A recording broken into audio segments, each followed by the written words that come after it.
How you doing, little buddy?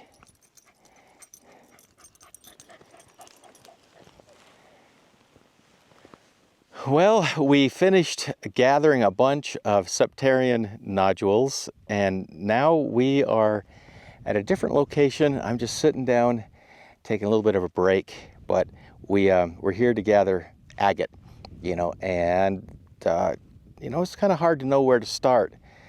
But this one I'm sitting on, it's not a bad one.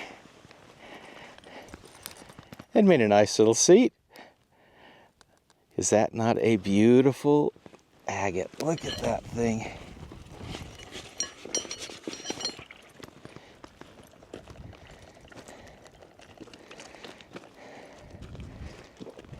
Look at all that color.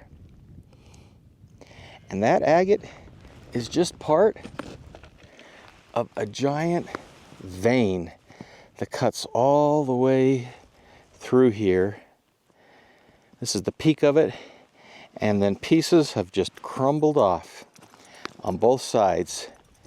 This is literally a hill of agate. It's all agate. And the white stuff that you see is bentonite clay. So it was formed in bentonite clay, and that's bentonite clay right there and over there.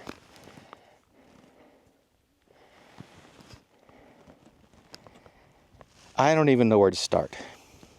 Although I will tell you, I would love to take that one right there. I don't even think I could carry it. Wow. Okay, let's start gathering agate.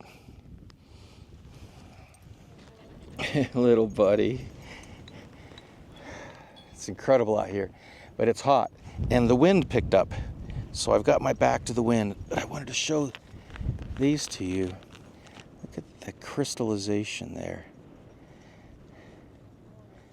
And this all up here. Microcrystalline agate and Jasper, and then crystals here in the center. Another one right here. Quartz crystals in the middle there. What do you think, Shadow?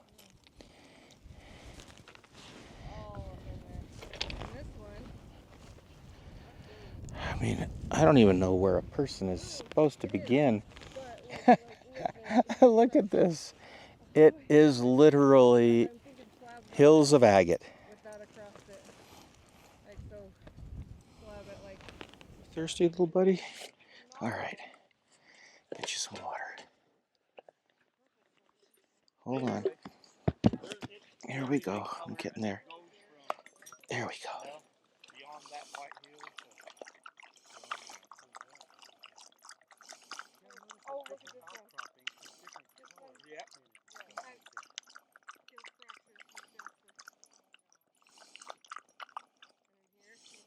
Had enough?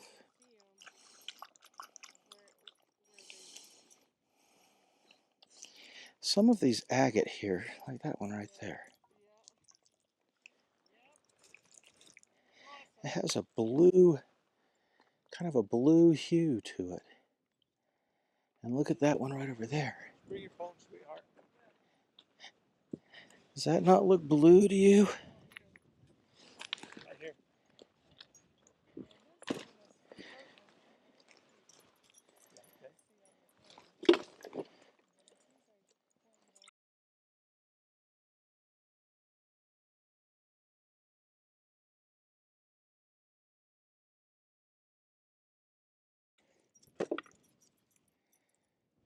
Wow. Let's see what else we can find. It's like it's already in slabs.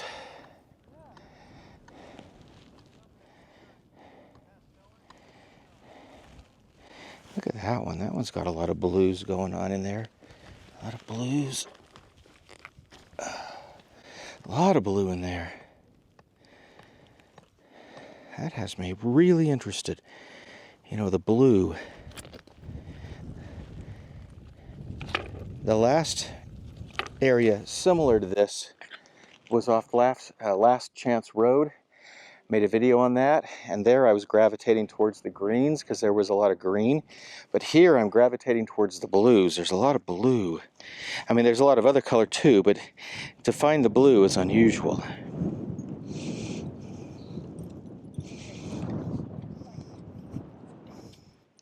There's a beautiful, beautiful rock with a lot of blue, and I can see some interesting internal structure that would be fun to slab. But I love the blue. I love this whole area. It's absolutely incredible. So yeah, wind picked up big time, which is kind of nice because it was so hot.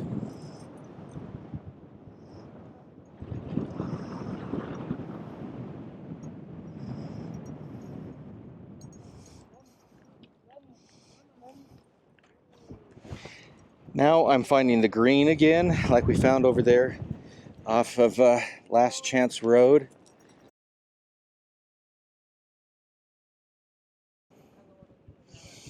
Green jasper.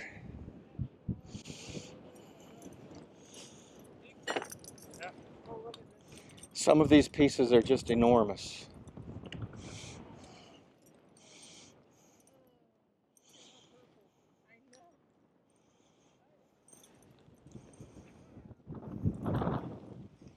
All breaking off. This is all a big, huge vein. I mean, that's just a big chunk of agate right there.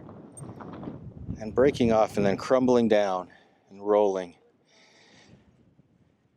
And I bet you there's veins in that bentonite as well.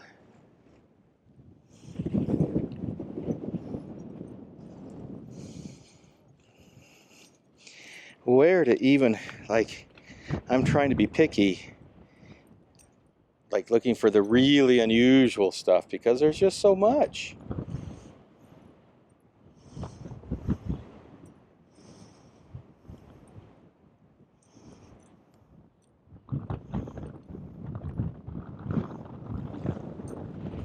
Check this out.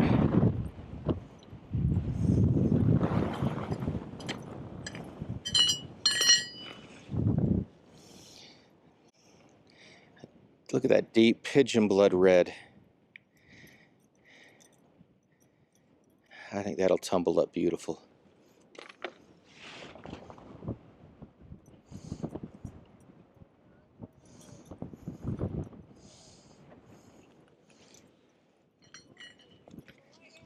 Look at all of that. Some crystallization going on at the top there.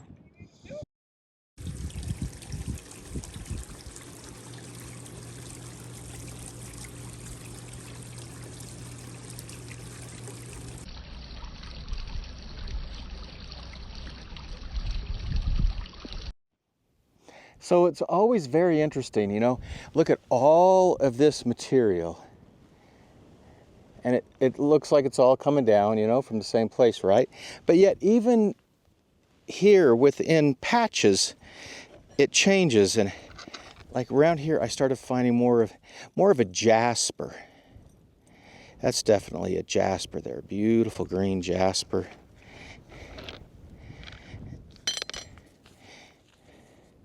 Let's see, I found a couple of others too. Yeah, there you go. Another beautiful jasper. I found that right here. You know, so I'm seeing more jaspers now. What I would call a jasper. An agate, a jasper are both silica. Silicon dioxide, and then they get different colors, you know, different other minerals mixed in with them to give them color. And if they're opaque, they got enough other things in it to prevent light from passing through it, so it's not translucent or transparent. It becomes a, you know, it's in the jasper family then. But this is all, you know, predominantly agate, and some that's made its way into what I would call jasper. But it's all silica. Well, this is interesting here. It's small, but it's really, really blue.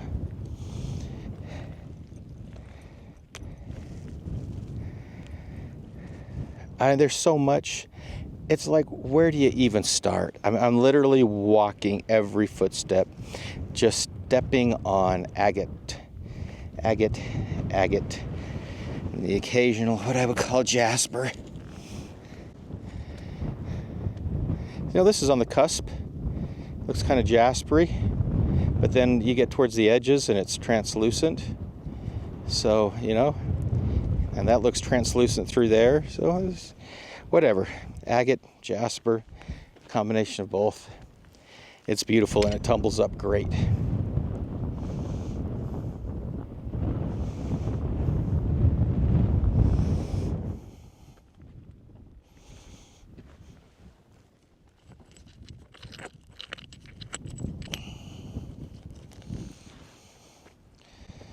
That's really blue.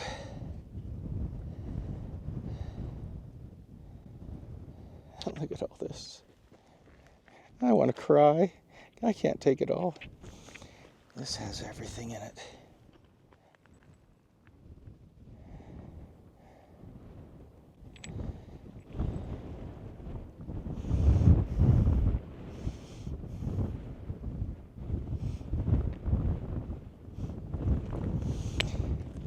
Definitely a patch of blue stuff here.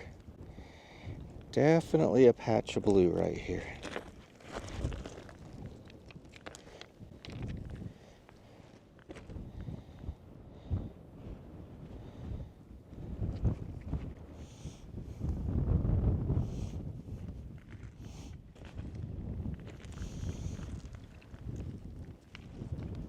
See, it's just interesting to me, you know? This whole giant hill coming from the same vein, and yet patches of more Jasper, patches of more of the blue, patches more of the reds. It's patchy.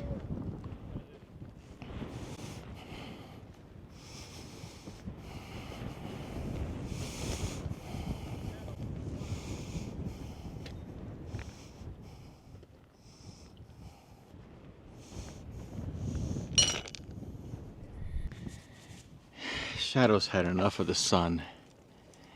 We're driving in Brad's truck. Is it a 4Runner? Yeah. A 4Runner. And there's a nice little spot for Shadow to get comfortable right there. He just wants to get out of the sun, and I don't blame him. It's a beautiful, beautiful day though. Beautiful day. You're thinking the same thing there? Out of the sun. Yeah. Welcome to the laboratory once again. And I thought this would be a great video to talk a little bit about crystallography, the study of crystals. And I am not an expert in this area, but I've learned some things and I wanted to share those with you because it has a lot to pertain with what we find out there in the quartz family. Silicon dioxide, everything from agates, jaspers, amethysts, the list goes on, is a form of quartz. And what makes the difference between what we would call an agate or a quartz crystal, and how is it formed? And what we found out there on the San Rafael Swell is a great example to talk a little bit about quartz crystals, crystallography, how crystals are formed. So there are three terms to familiarize ourselves with. One is cryptocrystalline. Crypto means hidden. So hidden crystals, a rock made of cryptocrystalline quartz is a rock that is super smooth, and even under an optical microscope you cannot see crystals. It's made of silicon dioxide, but it hasn't crystallized to the point where we could see it through a standard optical microscope. Then we have the term microcrystalline.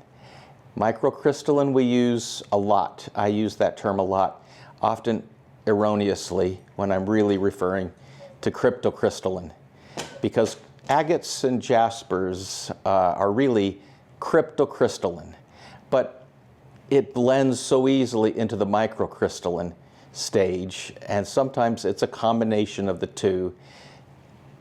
And I think I'm not the only one that just blankets it with the term microcrystalline, but the term microcrystalline actually means it's formed crystals to the point where you can see them under a microscope, an standard optical microscope. Now, be that as it may, it's still smooth and waxy and glossy. Microcrystalline, cryptocrystalline, crypto hidden. You can't even see the crystals with a standard optical microscope. Microcrystalline, you can now see them with a microscope. And then we have crystals. We can see them with the naked eye. And some of what we found out there on the San Rafael Swell are perfect examples of all three in the same rock. So this rock, you'll recall, I picked it up and I said you could see crystals forming on the end. There, tips, I can see that with the naked eye. I'm going to put it under the microscope and I'm going to show you how you can see the crystals. Now, I'm only using the microscope here to show you these visible crystals. I can see them with the naked eye as well, but they're still somewhat small and I want you to be able to see them very clearly on the camera. But then we can kind of move the rock a little bit over to the edge where it starts to go from the visible crystals, and you can look under the microscope and you still can see crystals. That would be the microcrystalline. Can't see it with the naked eye, but I can see crystals under the microscope. And if you push it down even further, move the rock around to where we get to this kind of smooth, shiny part there, we start to get into the cryptocrystalline family where you can't even see it under a microscope. This is a really good example too. I found this in the Beaver Dam Wash. In the video, I think it was the lowest spot in Utah. Clearly, I can see with the naked eye crystals inside those cavities of this rock. But move and I'll put it under the microscope here so that you can see it real clearly, but move it around a little bit, you start to get to the edges. I can no longer see crystals with the naked eye, but I can see them under the microscope. Microcrystalline. So let's just review quickly. Agates and Jaspers typically are cryptocrystalline. Sometimes there's some microcrystalline overlapping in it. They're smooth, they're waxy. But to get to the point where they form actual crystals, like this beautiful naturally formed crystal, I found this in the Wawa Mountains. I think there's a video on that, finding quartz crystals in the Wawa Mountains. You might enjoy that. Jared from Currently Rockhounding, Joe and Dr. Stan and Sarah, we all went together. So visible crystals there. Now, how does it move from one stage to the other? Well, it all starts off with a cavity in the earth where water mixed with silica will kind of make its way in, kind of under heat, it sort of forms a gel and it kind of layers it. And under heat and pressure, it starts to solidify, first in the cryptocrystalline stage. If it continues under heat and pressure, you start to get the microcrystallines, or the microcrystals. And if it continues even further, you get fully developed crystals, which is why this is a good example, because this is more of the interior of that cavity. Inside, the closer into the interior, it got hotter and there was more pressure and it was forming into fully developed crystals. And then as you made your way out more towards the edge, it moved to the microcrystalline and the cryptocrystalline. So it's really a fascinating topic. And if you have any comments that you would like to share on the subject of that process of how we get quartz crystals, microcrystalline quartz, cryptocrystalline quartz, please leave comments. We can all learn together. Rockhounding is a team sport. Well, we had a great time again on the San Rafael Swell, Shadow and I, and we hope you join us on future adventures of Shadow.